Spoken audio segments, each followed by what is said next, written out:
Hi అండి, అందరికీ నమస్కారం. Welcome to my YouTube channel. ఈ వీడియోలో జగనన్న అమ్మఒడి డబ్బులపై ముఖ్య గమనిక అండి. సో ఆ వివరాలు ఈ వీడియో తెలుస్తున్నాం. వీడియో అయితే ఎక్కడికైనా స్కిప్ చేయకుండా ఎండ్ వరకు చూడడం వల్ల ఇన్ఫర్మేషన్ అనేది పూర్తిగా అర్థమవుతుంది. అలాగే వీడియో నచ్చినట్లయితే ఒక లైక్ చేయండి. ఇంకా సబ్స్క్రైబ్ అవ్వనట్లయితే మన ఛానల్ సబ్స్క్రైబ్ చేసుకున్నారని నేను చేసే లేటెస్ట్ అప్డేట్స్ ముందుగా పొందగలుగుతారు. ఆలస్యం చేయకుండా వివరాలకైతే వెళ్ళిపోదాం. మాట తప్పారు, మడమ తిప్పారు. వైకాపా ప్రభుత్వం నిబంధనలను తెరపైకి తీసుకురావడంతో రెండవ సంవత్సరం నుంచిగా క్రమంగా తగ్గించుకుందాం. నాలుగో ఏడాది 11,350 మంది లబ్ధిదారులను పోగొట్టారు. అదే తొలి ఏడాదితో పోలిస్తే చివరి సంవత్సరంలో 36.21 కోట్ల మేర ప్రభుత్వం మిగిల్చుకుందంటున్నారు.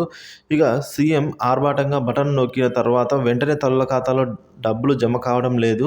కొన్ని నెలల తర్వాత అది కూడా 2-3 విడతలుగా జమ చేస్తున్నారు.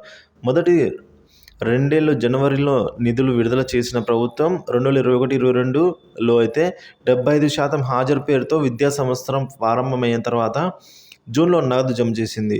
సో 2022-23లోనూ అదే లెక్కన గత జూన్లో జమ చేశారు. ఈ ఏడాది కూడా జూన్లో మళ్ళీ సాయం ఇచ్చే సమయానికి కొత్త ప్రభుత్వం వస్తుంది. సో కాబట్టి ఈ విధంగా మాట తప్పారు, మడమ తిప్పారు అని అయితే అంటున్నారు.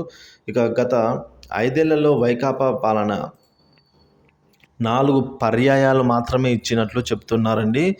ప్రభుత్వ బడులు, కళాశాలలో చదివే పేద పిల్లలపై మీ శ్రద్ధ ఇదేనా, జగన్ మామయ్య అనే విమర్శనలే వెల్లువెత్తుతున్నాయి. సో చూసారు కదండి, జగనన్న అమ్మఒడి పథకం సంబంధించిన తాజా సమాచారం అయితే ఇలా ఉంది.